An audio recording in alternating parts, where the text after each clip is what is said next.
Chapter 16. I reached a hand in and pulled out an object. A book. It appeared to be very old. It had a brown leather cover. The leather was cracked and crinkly. I ran a finger over the faded letters on the front. Diary. An old diary. I flipped through the pages. They were yellow and brittle, and covered with words, diary entries, written in black ink in a tiny handwriting. Weird, I murmured. Who will hide their diaries at a bookshelf? I carried the diary to the chair across from my bed and clicked on the floor lamp. Then, yawning, I settled into the chair and began to examine it.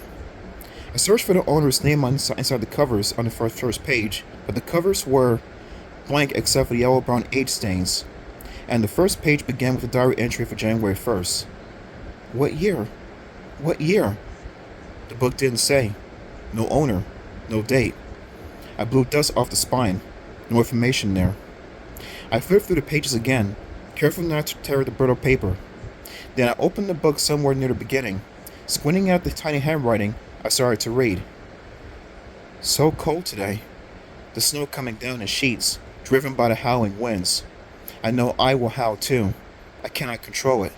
And I will go out in the storm, because the storm inside me is more powerful than any snowstorm. Huh? I stared at the yellow page, gripping the little book tightly on my lap. What was this person writing about? A storm inside him? Was this some kind of poetry? I turned a few more pages and began reading again. I know what I did tonight. I remember every scream, every cry of horror. Those poor people. They don't deserve it. They don't deserve me. But I am powerless to control it. At night, when the urge comes over me, when my body makes its hideous changes, I must go out. What choice do I have? I must run and rage and howl, and I must feed. I know when I'm on those terrifying but exciting nights, I am like a wild beast, and I live for the screams and for the fear I create. Whoa, I murmured. My heart pounded in my chest. Wind rattled the window panes. I pulled the quilt from the bag over my chair and snuggled under it. I started to read another page. Of course, I am human most of the time. A caring, frightened human. A human prisoner in this old house. And a prisoner in this body that changes at night.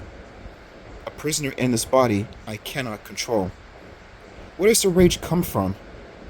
From where does the anger spring? The anger that forces me to kill and destroy. There are two of us trapped here. Two prisoners.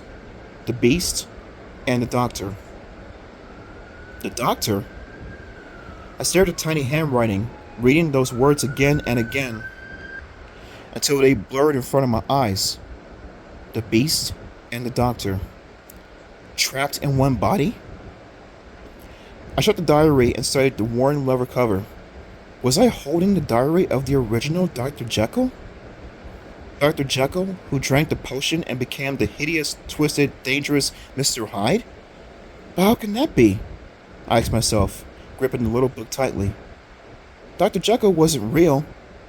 Was he? And then other questions flooded my mind. Did my uncle find this diary? Did Uncle Jekyll hide the diary in a secret compartment? Did Uncle Jekyll study the old diary? Did he learn the original Dr. Jekyll's horrible secrets? Has my uncle turned himself into a monster? So many questions. And I had time to think about the answers.